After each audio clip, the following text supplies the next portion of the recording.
আসসালামু আলাইকুম রহমতুল্লাহ। আমরা ঢাকা যাওয়ার পথে মেঘনায়, এই ভাই এগুলো কাছে গুণা, আমরা এগুলো হাত কাটা দেবো, আস্তে আস্তে টানেন। মেঘনা ব্রিজের আগে আমরা ডাকাতের কবলে পড়লাম। অতর্কিত হামলা, রামদা, চাইনিজ কুড়াল এবং হকি স্টিক অলরেডি সব ভেঙে ফেলছে। গ্লাস সব, সামনে গ্লাসটা সব ভেঙে ফেলছে। সরেন ভাই,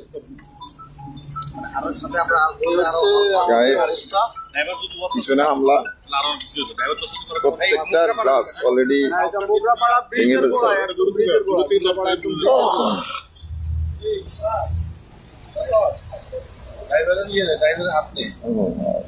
দেখাই দিচ্ছি একটা সিরিয়াল, 1 মিনিট। আমাদের সবাই আহত। অ্যাডভোকেট সোহাগ ভাই আহত হয়েছে, ওনার হাতে হকি স্টিকের বাড়ি পড়ছে।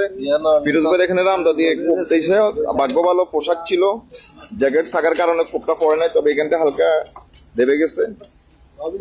তারপরে আমাদের সুমন ভাই, আক্তার ভাই হকি স্টিকের বাড়ি খেয়েছে 2-3টা। ওনার মানি ব্যাগ, মোবাইল, সবাই কিন্তু সবকিছু নিয়ে গেছে।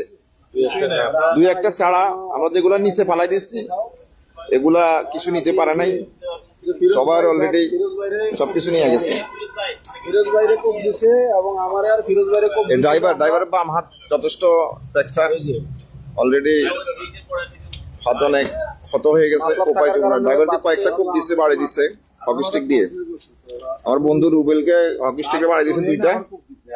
ও কোপ দিছে, কোপ ফিরে ফেলছে হাত দিয়ে, মানে হাতে একটু ব্যথা হয়েছে। এবং আমরা কোনো হসপিটাল পাই নাই এখন পর্যন্ত। হাতে ব্লাড বাইর হইতেছে।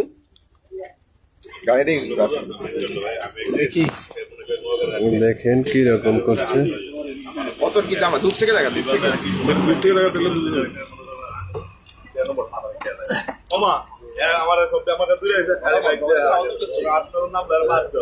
আমাদের কি না